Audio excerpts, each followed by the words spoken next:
背が低くなるから押して切る。反対側も意識的にやってないとね、こういうような感じでバンとしてしっかりと残っちゃうっていうような。されどうも、今回は包丁の使い方、食材の切り方について解説したいと思います。食材を切ることは味に直結する大切なことなので、私なりの意識するポイントや注意点も合わせて話したいですね。ということで、今回はスライスとみじん切りのちょっとワンランク上を目指せるような切り方のコツを解説できたらと思ってます。もうすでにみじん切りとかスライスには自信があるっていう人にとってはあまりあれかもしれないですけどね、もっと上手に切りたい、綺麗に切りたいっていう人には何かのね参考になればと思います。じゃあまず玉ねぎですね。玉ねぎがいいですよね。やっぱスライスするにもみじん切りするにも説明しやすいかなと思うんで、スライスするときはこれ僕のやり方なんですけど、玉ねぎのこの頭とお尻の部分があるんですけど、お尻の部分は、少し深めにくり抜きます。そうしないとスライスした時にね、ここを中心にねつながっちゃうんですよね、全部で。これをまず半分にカットして、このね黄色い部分はちょっと香りが強かったりえぐみが強かったりするんで、できればね外した方がいいですね。ちょんと切れ込み入れるだけで外れるんで。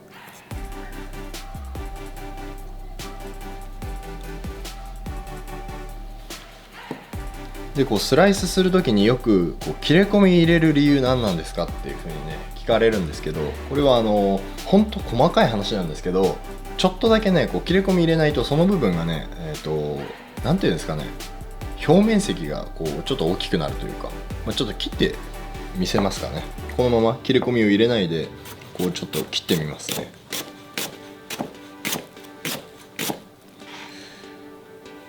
はい、この部分なんですけど、こういうような感じでスライス自体は別に分厚くないけど、ここの面積って広いじゃないですか。炒めたりする時とかはやっぱこの部分が火が入りづらいですし、フレッシュでサラダで食べる時もこの部分がねちょっとやっぱ風味が強すぎたりとかっていうことになるんですよね。じゃあこれを今度は横にね切れ込みを入れてみましょうか。ほんとねちょんちょんちょんっていうのでもいいんですけど、あんまり浅いとやっても大して意味がないんで、だいたいそうだな1センチいかないぐらい、ここからスライスすると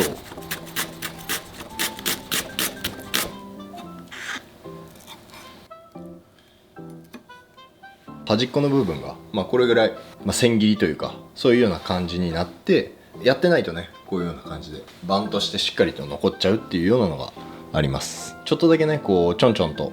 切れ込みを入れておくだけで本当に些細な部分で違いが出るということです。スライスする時はこれねほんと人それぞれあると思うんですけど、僕は引いて切ることが多いんですよ。で引いて切る時も包丁のね柄の部分を持つんじゃなくて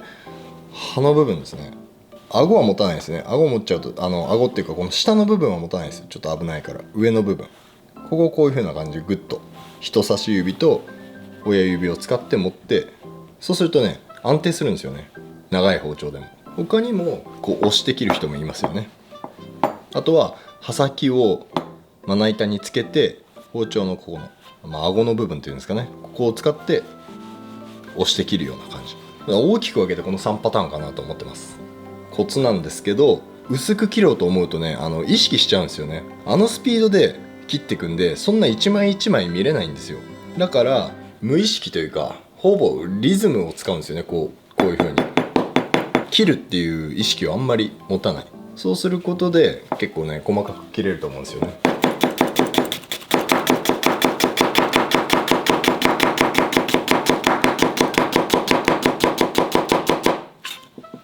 こうやって顎を使ってこういう風に切ることもあるんですよ。その食材があんまり高さがないものはこういう風に押して切ります、前に。で食材が玉ねぎとか、もっと分かんないですけど食材が高いものっていうのはこうやって引いて切るっていう風に、大まかには分けてます。毎回必ずそれを守るわけじゃないんですけど、もう一回やると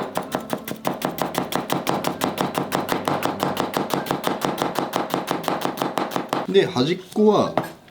ちょっとね切りづらくなるんで、もう一回寝かし直して、こういう時はそうですよね、背が低くなるじゃないですか。背が低くなるから押して切る方が切りやすいです。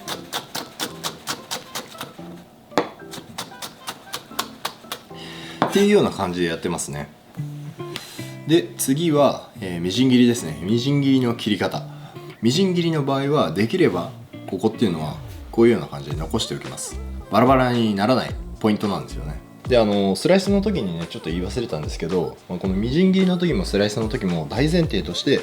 まな板っていうのはね水分がなるべくないような状態で、切った食材も水っぽくなるし、切ってて滑るんで危ないんですよね。常に、しっかりと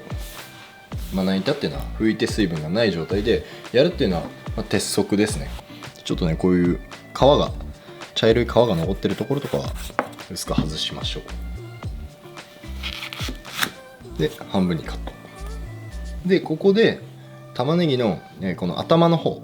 が自分の方に向いてた方がいいです。お尻の方というかは向こうに、この前の方を使って切れ込みを入れていくんで、ちょっとこのお尻の部分をね残しておくんですよね。そのためにこいつがいるっていう。あとはスライスの時と同じで、あんまり切ろうと意識しないこと。とにかくリズミカルに。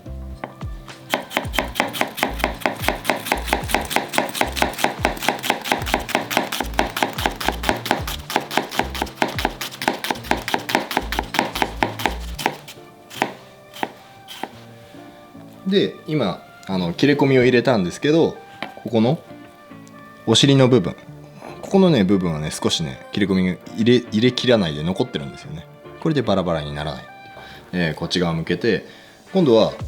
こう横に切れ込みを入れるんですけど、なるべく間隔っていうのは、開けないで、なんか2回とか3回とかにしかね切れ込みを入れないと、その後こうカットした時にあんまり細かくならないんで、ここでもしっかりと細かく切れ込みを入れます。でこうギコギコやらない。ギコギコやると玉ねぎがねバラバラになっちゃうんで、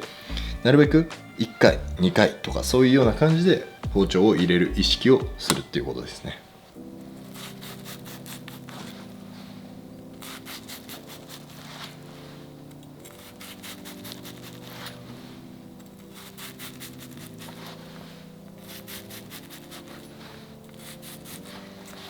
あとはこの向きでそのまま薄くスライス、薄くカットですね。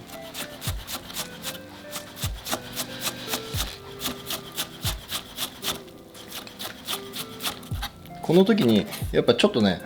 両端こうちょっと切れてない時とかあるんですよね。そういう場合は両端をちょっとこうやってカットしたりもいいですし、反対側も意識的にカットしてもいいと思います。そうならないようになるべくやるのがいいんですけど、多少ね残ってもその後カットすればいいんで、こういうような感じですね。こういうのが残っちゃったらここで細かくカットする。でこの端っこの部分っていうのは一番最初に切れ込みを入れた時、ここ残してたじゃないですか。だから切れ込みがね届ききってないんですね。ここは残った部分を切れ込みを入れる。でこのまま同じように横にも細かく切れ込みを入れてカット。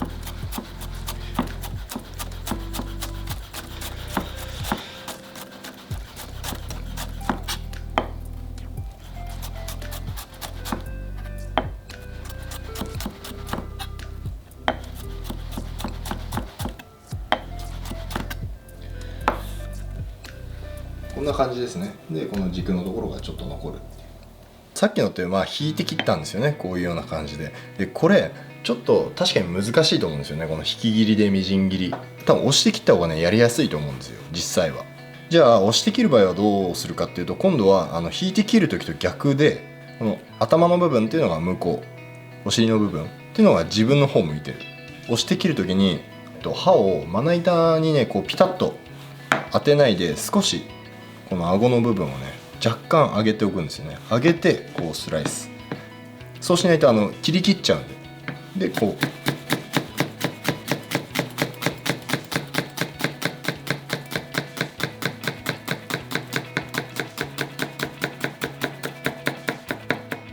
これでね、こっち側は若干この部分っていうのが切れ込みが入りきってない状態ですね。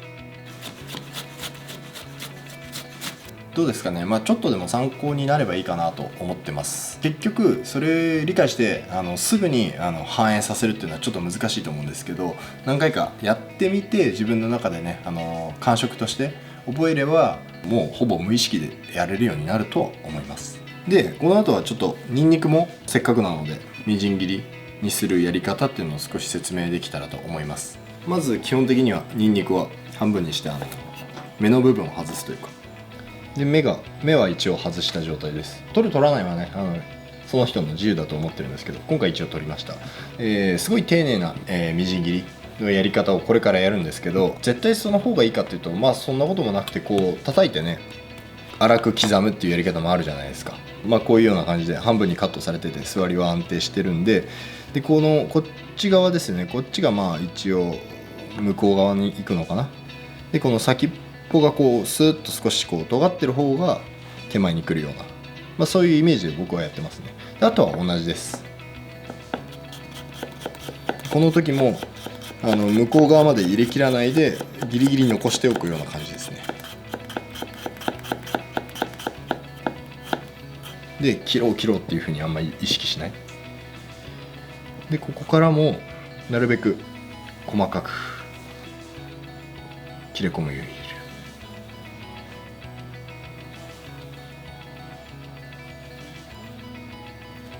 れる。でもうあとはここでこの時点でだいぶ細かくなると思うんですよね。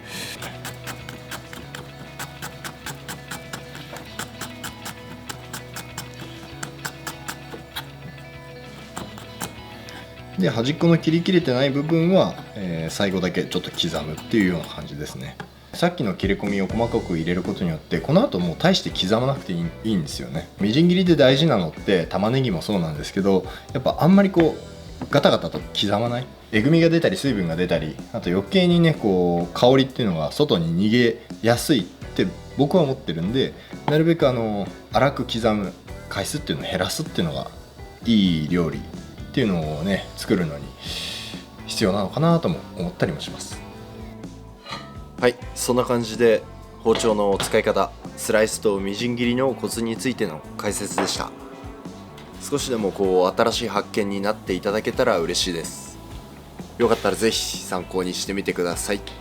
それじゃあまた次回の動画でお会いしましょう。アビアント。